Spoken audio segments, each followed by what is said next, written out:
Good morning, everyone. Welcome to UAW Local 652. Give yourself a hand.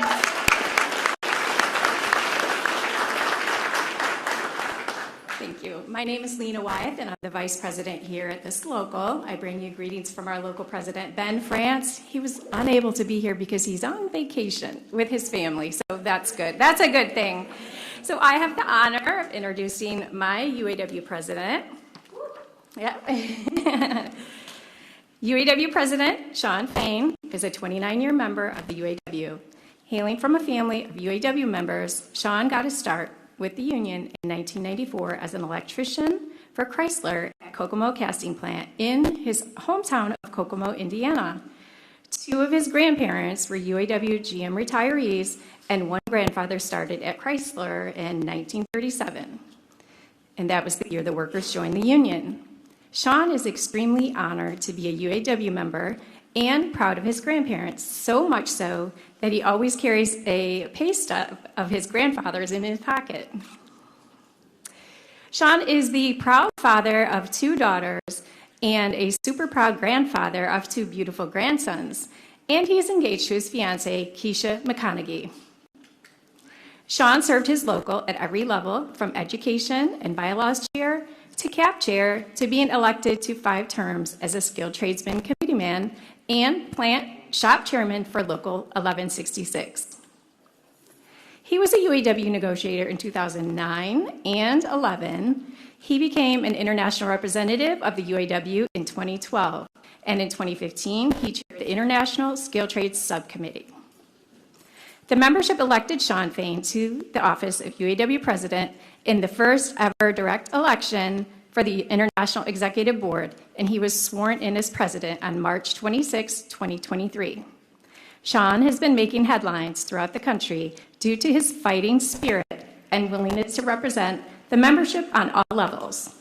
Shawn is a no-nonsense type of guy.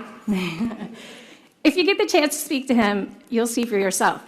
And I want to add that, that our president here, he took the entire membership of GM, Ford, and Stellantis, put them on his back, and made us and carried us until we believed that we could do better and that we deserve better. And I'm forever thankful for that and grateful. Shawn Fain, everybody.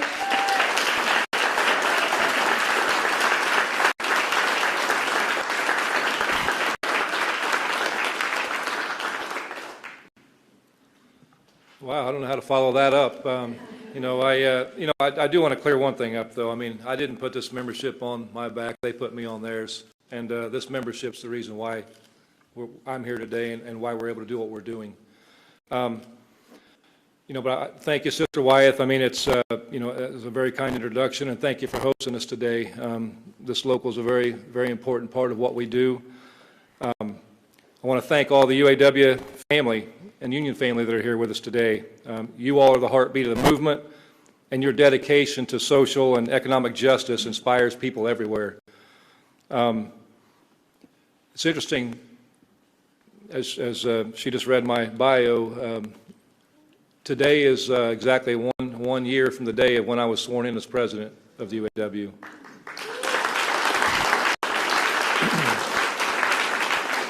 And there's not a better reason for me to be here and a better way to celebrate that than talking about what we're going to talk about today. As many as you may know, I got my start in the labor movement as an apprentice electrician. It was the training I received in that apprenticeship that paved the way to a better life for me and my family. I know struggle. I went through unemployment. I've been on government aid before. I don't make that a secret to anybody. And apprenticeship was life-changing for me. So when we started talking about this with the Department of Energy and the Department of Labor about the Battery Workforce Initiative, I saw, that it could provide the same path for a better life for workers, just like the path that I followed. The Battery Workforce Initiative, it builds on principles that the UAW has always embraced. We know that rapid advancements in technologies and processes place new demands on Americans' workforce, and we have never shied away from those challenges. Over the years, UAW members have risen to meet those challenges time and time again. We welcome investments that allow workers to succeed and to prosper in today's complex workplaces. We embrace partnerships like the Battery Workforce Initiative that give workers the expertise, the confidence, and the ability to succeed in rapidly evolving industries. The Battery Workforce Initiative, it's right in line with the UAW's vision for battery and EV industry, training highly skilled workers to earn a family-supporting wage while enjoying the benefits of a strong union contract. There's still a lot of work to do to make that a vision a reality for everybody, but I know one thing. I know that President Biden, Secretaries Granholm and Secretary Sue, and everybody here today supports the vision that a just transition for auto workers will enable them to work to live, not live to work.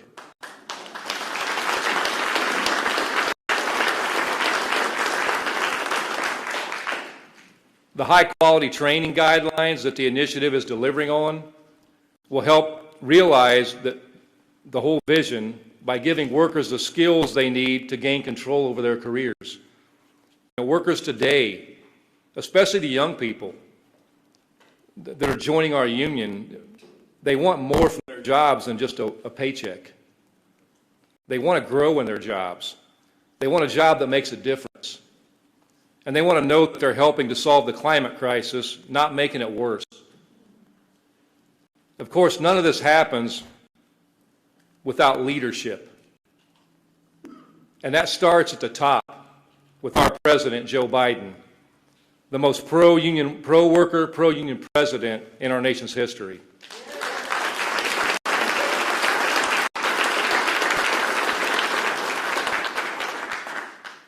True leaders don't sit around and whine and complain and make excuses and call people names. True leaders focus on the challenges ahead, and they go to work and they solve problems. That's what President Biden has spent a lifetime doing, and so have the leaders that I'm blessed to be here with today. And I'd be remiss during Women's History Month if I didn't recognize the leadership of the amazing women that I'm honored to be speaking with today. It's a hell of a good thing for me to sit here, everyone in that front row except myself as a woman, and I'm proud of that.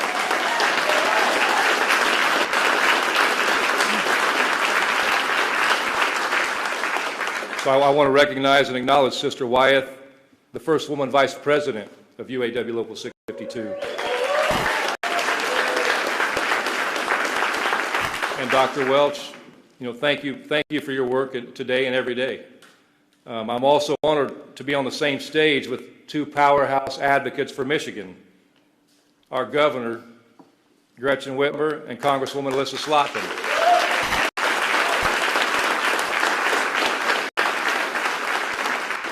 With Governor Whitmer's leadership, Michigan has stood with working class people time and again. They've been working with us to ensure a just transition. Just like President Biden, Congresswoman Slotkin stood up with us during the stand-up strike and continues to serve the working class. And before I introduce the next speaker, I want to recognize my great friend, our Secretary of Labor, Julie Sue.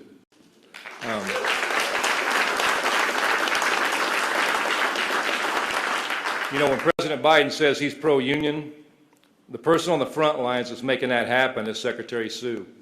And she stood up for our members time after time during the stand-up strike. She continues to stand up for workers every day in her work leading the Department of Labor. So I just got to say this, Secretary Sue, you are an extraordinary public servant, a true friend of labor, and we look forward to continuing our work with you. But next I'd like to introduce a leader who is making innovation work for workers, and that's Secretary of Energy Jennifer Granholm.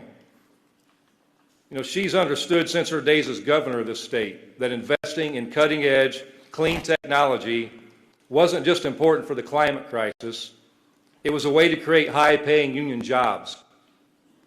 Secretary Granholm remains true to that vision at the Department of Energy now, as she oversees the investment of hundreds of billions of dollars in clean energy deployment, cleaning up our environment, while making sure we bring the safe production of all technologies on shore. So we have the jobs of the future right here in the United States. Secretary Granholm, I want to thank you for your work at the Department of Energy, lifting up unions and workers, and thank you for the great partnership in the work of the Battery Workforce Initiative. So please join me in a warm welcome for Secretary of Energy Jennifer Granholm.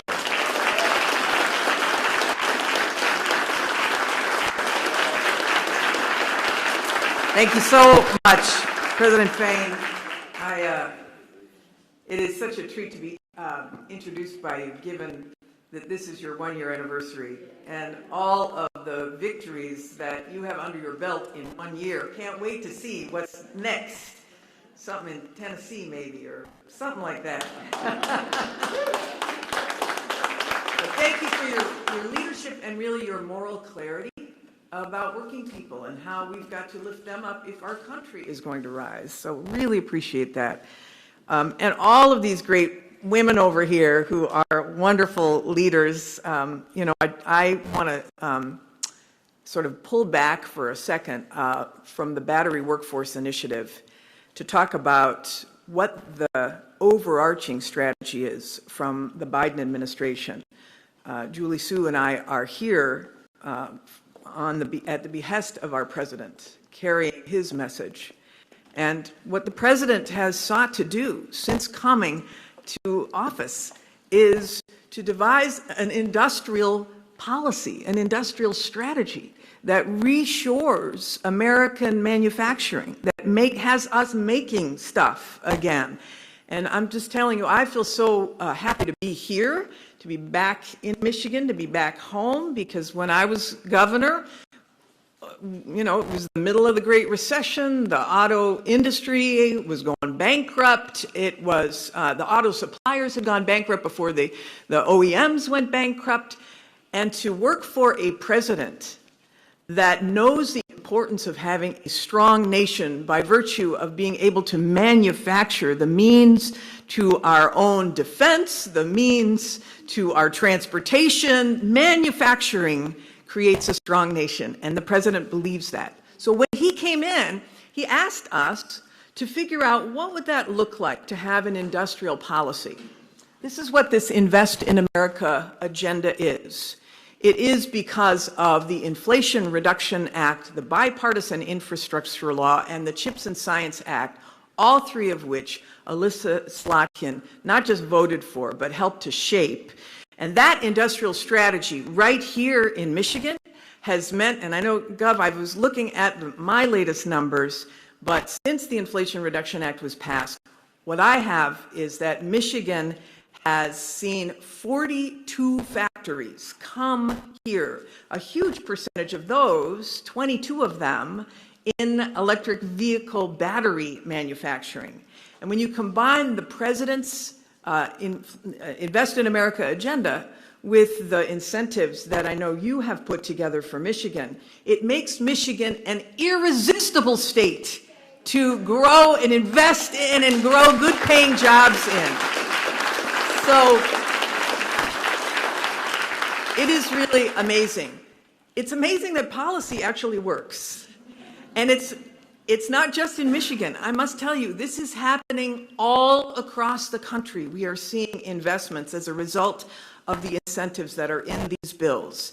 The president was committed to creating jobs right from the bottom up and the middle out, and he is doing that in every state in the country. This is why you have seen 14.9 million jobs created since the president took office. More jobs than any president in any term in the history of the United States. The president's agenda is working. But he thinks about this in a holistic way, right? You can provide incentives for employers to come, but if you are not making sure that you have a workforce that's trained for those jobs, those future-facing jobs, then you will have missed the whole pie. In the electric vehicle space, we can be building these cars, but if people have range anxiety about buying them and feeling like they're not going to get a charge, then you will have missed a piece of the strategy, which is why Michigan received $110 million from our electric vehicle infrastructure funding from the bipartisan infrastructure law to fill in the gaps where the private sector isn't going to be able to plug in your vehicle in all places. That is a component of a holistic industrial strategy. It's a component to create demand from consumers. We want these consumers to buy the cars that the UAW is making. And so therefore, every consumer now, again, because of this agenda, is able to get a $7,500 tax credit off at the dealer if the car is made in America. That's a deal, right? That creates demand. So you have to have demand, you've got to have supply, you've got to take care of the holistic approach. And one of the pieces of that is making sure we have this skilled workforce. The Battery Workforce Initiative, we announced that we were going to be starting this, Julie Sue and I, a year ago with the UAW in Detroit. And we have spent this year in partnership with the AFL and the UAW and community colleges who we worked with, as well as employers, figuring out what is it that it needs to have a certified program for training workers who will be working in battery plants. And so Secretary Sue will go into a little more detail on this, but the bottom line is we now have a certified training program which we are ready to pilot across America in plants so that we can refine it so that when the Ultium plant, represented by the UAW, is hiring and turning the switches on, they will be able to have a workforce that is trained through this partnership.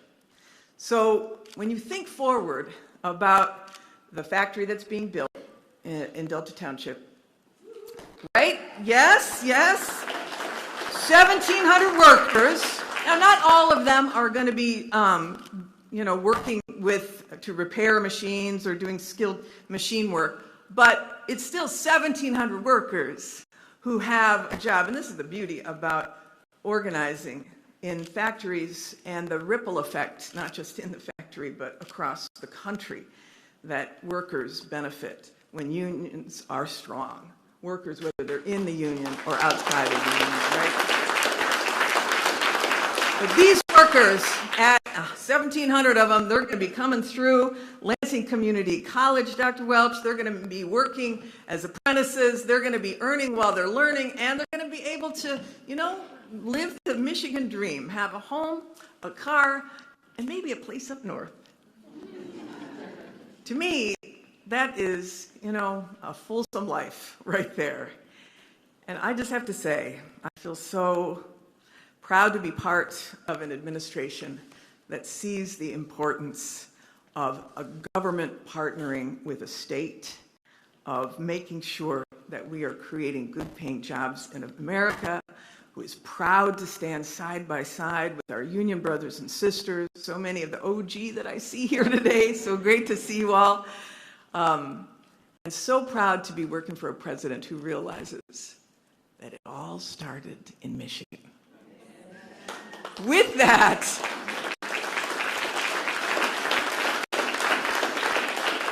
I am thrilled to be able to turn the podium over to Julie Sue, my partner, my dear friend as well, just an incredible fighter for working people and an incredibly great human being as well. She is just amazing. Julie Sue, please come up.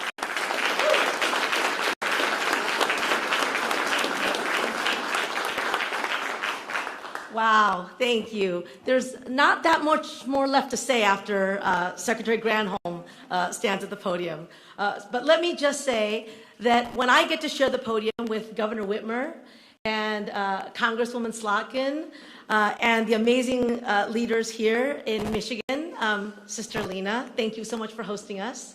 And my incredible friend and hero, President Fain. I can't believe it's only been a year. I know I must be doing something right.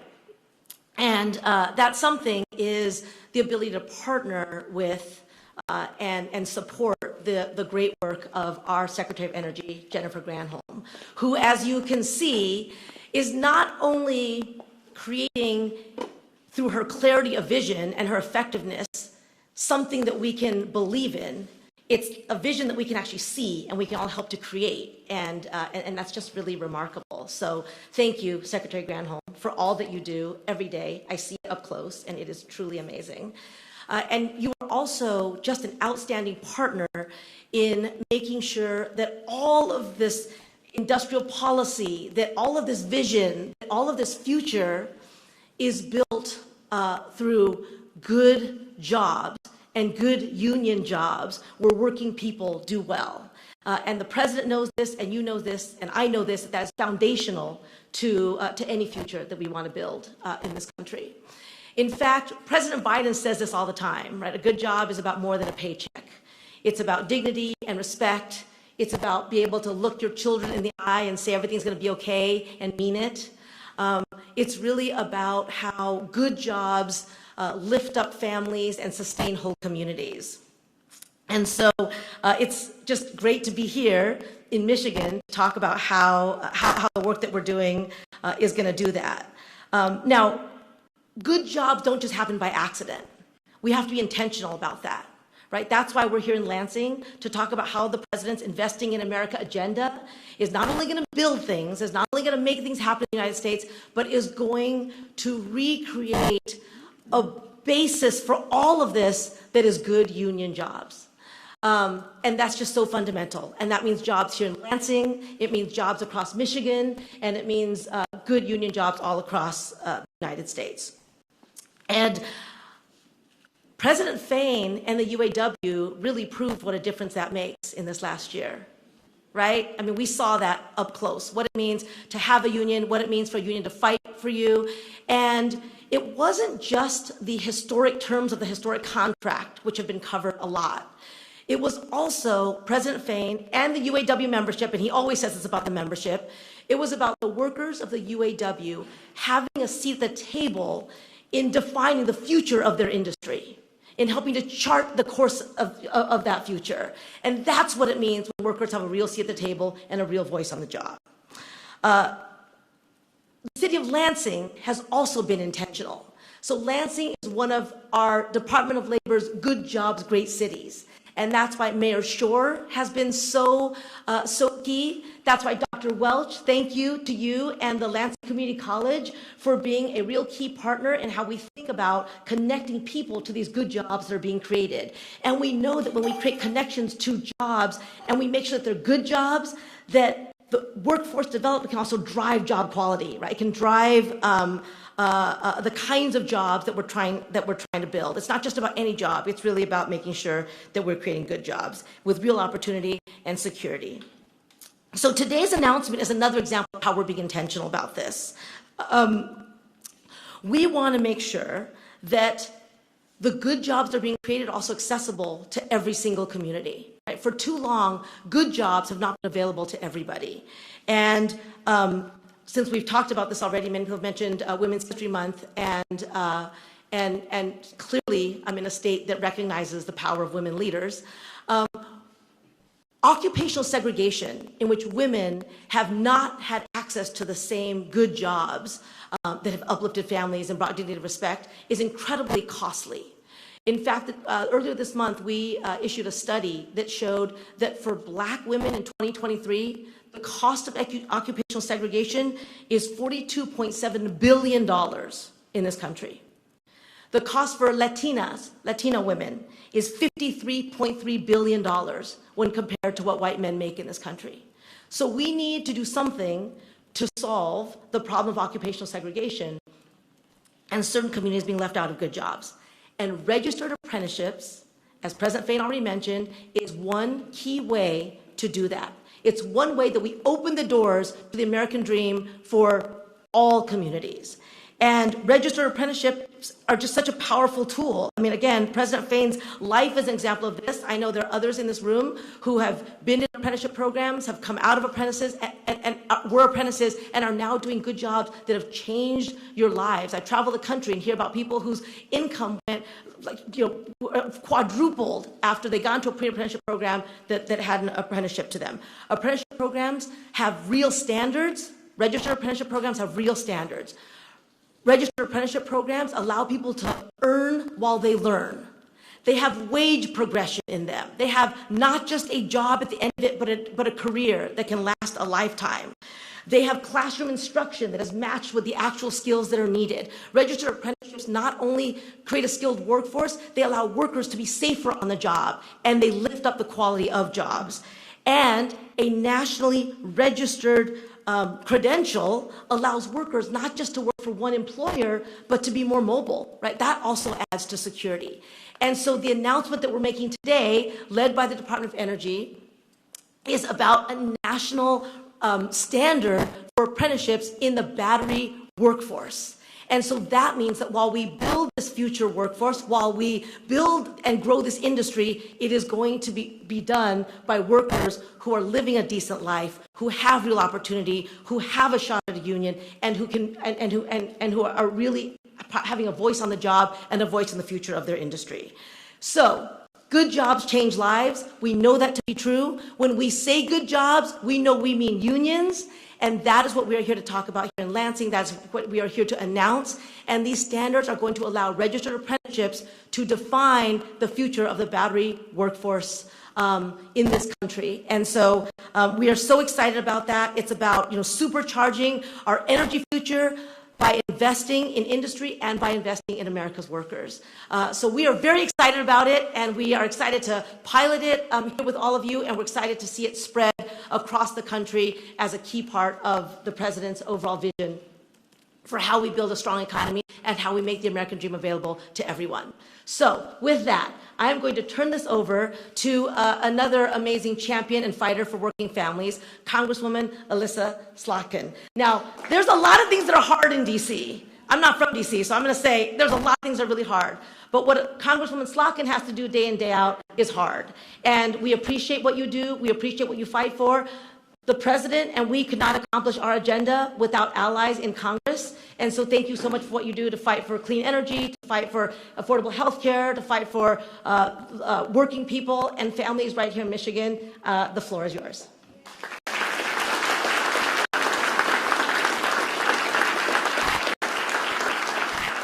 Hello, Lansing. It is great to be here. Nothing is more fun for the Congresswoman of the Lansing area to bring everyone together from the local community, from our local UAW chapter, which has done so much for me and for so many in this community, and to bring together this front row here of just, I'm sorry, badasses. Also, I have to say the beauty of being a legislator is when you get to see the stuff that you vote on actually matter in your own district, in your own state. So we got to vote on the IRA, on the CHIPS Act, on the infrastructure bill, and to see that coming into Michigan is just, it's a joy and a pleasure, and to do it with our local leaders here is even sweeter. I'm Alyssa Slotkin. I represent this area. Many of you know that I'm a former CIA officer and Pentagon official, so it's impossible to not look at what we're announcing today through the lens of national security, right? I think as a national security person, and Sean Fain has been the champion of this since in the amazing 1 year that he's been in our country, we are not safe if we don't have a strong middle class. We have to always be a place where anyone from anywhere can get into the middle class. That is our bread and butter. That is how we formed. It is the promise of the American dream. And that is what our unions and the UAW bring to the table. It's dignity and it's a life in the middle class. And we know in Michigan, we got a lot of people who are trying to get into the middle class and a lot of people where maybe dad and granddad were in and they've fallen out.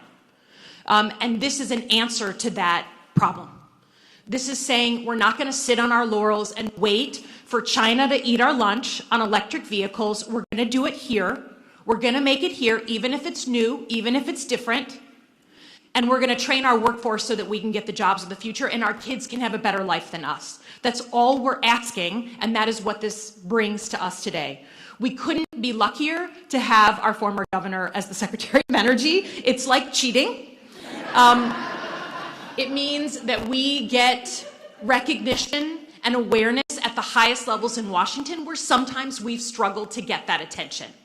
We know that the person sitting in that seat in that nice office, it's very lovely, knows that we invented the middle class in Michigan. We invented the concept where you could work on a line and afford the car that you were building. That was a radical concept at the time.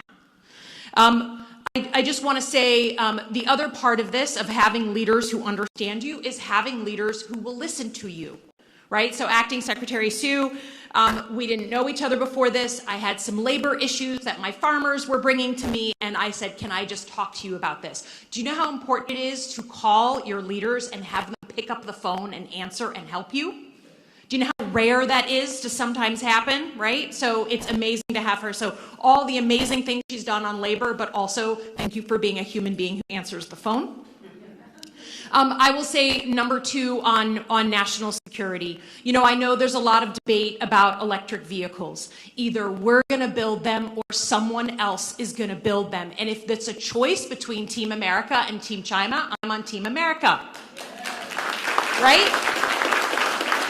Even if we have to adjust and adapt and learn and revise. We've done that before in this country. We've done that before in this state. Give it to us. There's no problem we can't solve. We need the training, and we're going to get it done. And then lastly, the job of anyone in national security is to make sure you're protecting your home front. There is no one who does that better than Governor Whitmer. No one is thinking about our state every single day more than the governor. No one is like knocking down the door of the federal representative saying, excuse me, how come more of these resources are not coming home to Michigan? She's persistent. I will say that. She's persistent. And that's exactly what you want out of an advocate, is someone who bangs pots and pans until that stuff comes home to Michigan. That is what she has done. I can't tell you, there's a lot of people who stay safe and do whatever they need to do to, show up at events, and they don't fight behind the scenes. She fights. I see it every day. And I'm on the receiving end of it sometimes. And I'm proud, more proud than you know, to have Governor Whitmer here representing us.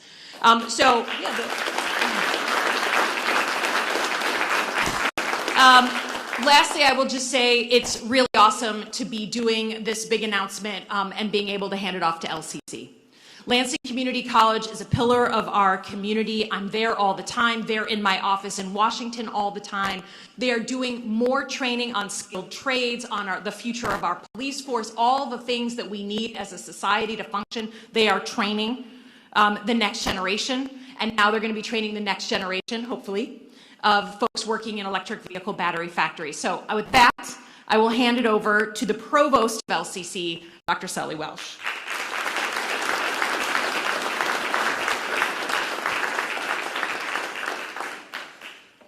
Good morning. This is a great time for the city of Lansing and our state capital, a city proud of manufacturing excellence, one that places manufacturing at the forefront of the electrical battery production. Your visit today comes at an exciting time for this region, for Lansing Community College, and for companies like Ultium Cell, who are poised to create more than 1,700 jobs when their manufacturing facility opens at end of the year. Through our business and community institution, we are readying workforce that will be equipped with the necessary leadership and technical training required for long-term success and students entering these fields. Our Job Training Center has developed EV battery boot camps to serve as the pre-employment, short-term training that will lead to entry-level employment within the EV battery manufacturing industry. LCC is committed to enhancing the knowledge and the skills of the workforce for today's rapidly evolving field of electric vehicles. We are preparing students for in-demand careers, meeting workforce needs, and closing the skill gap. Our success in enrolling students in courses that will lead to credentials, certificates, or degrees is closely aligned with Gretchen Whitmer's 60 by 30 goal, which aims to increase the number of adults achieving a post-secondary degree or credential by 2030. Michigan's governor since 2019, Gretchen Whitmer, is known for getting things done. She's a champion of bipartisan legislation and balanced budgets. Governor Whitmer is all about making Michigan great, a place to live and to work. As a lifelong Michigander, she understands this state and has worked hard to rebuild our economy as well as our roads, to attract new businesses, and to get us to school and work safely. Please help me welcome Michigan's 49th governor, Governor Gretchen Whitmer.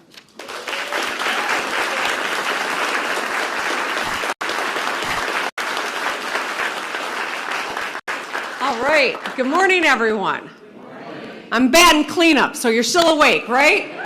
This is exciting. It is great to be here in Lansing, coming together today to talk about how we can better prepare Michigan workers and employers to lead the future of battery manufacturing. As everyone knows, the auto industry is going through a transition. We know this, and it's important that we continue to lead. It started when Secretary Granholm was Governor Granholm, and it's only picked up pace since then. And I want to thank the Secretary for being here today, and Secretary Sue, and President Fain. We're so happy and proud to be hosting you and appreciate the work that you are doing. It makes a difference to people in Michigan and across the country, but I only care about the Michigan ones. Oh, all right, I care about them too, but you're more important to me. We all know that the world is transitioning to electric. Global electric vehicle sales rose 31% in 2023, and 1.2 million electric vehicles were sold in the U.S. last year. Michigan automakers know this too. They're building battery factories and making more hybrids and plug-ins and electric cars and trucks. When I took office in 2019, there were 2 operational battery factories in America. Now there are 30 under construction or up and running nationwide, including 6 in Michigan alone. Yeah.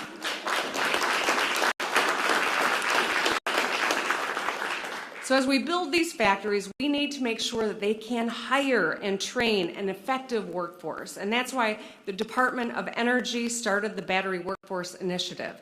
The initiative will bring battery makers together to cooperate on training for the most in-demand occupations. It will engage experts to participate in industry-specific workshops to improve decision-making and translate industry needs into on-the-job requirements that will form the basis of training materials and guides. As we build battery factories across America at record pace, this Battery Workforce Initiative will ensure that we're all on the same page, literally. For too long, we've allowed other nations to lead battery manufacturing. No longer. We are going to bring the supply chain of electric vehicle production from batteries to brakes home to Michigan and home to the United States.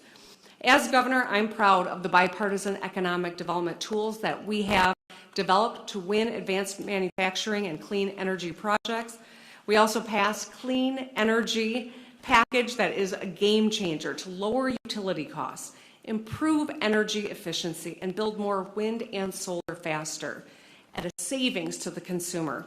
And we'll continue our nation-leading efforts to bring home as much of the federal dollars that are available from the Biden-Harris administration's CHIPS Act, Inflation Reduction Act, and the Bipartisan Infrastructure Law. Our work is really paying off. Just this year, Fortescue, a global metal mining and green energy company, announced 600 Michiganders will help produce batteries, hydrogen generators, fast chargers, and electrolyzers at a new facility on Paquette Avenue. SK Siltron, a maker of silicone carbide wafers that are integral parts of electric vehicles, won a $544 million investment from the IRA to expand their Bay City facility for a total of 450 jobs. And American Battery Solutions won a $165 million investment from the IRA to expand battery testing and quality control equipment at their facility in Lake Orion. That's just this year, and it's only March, people. All right?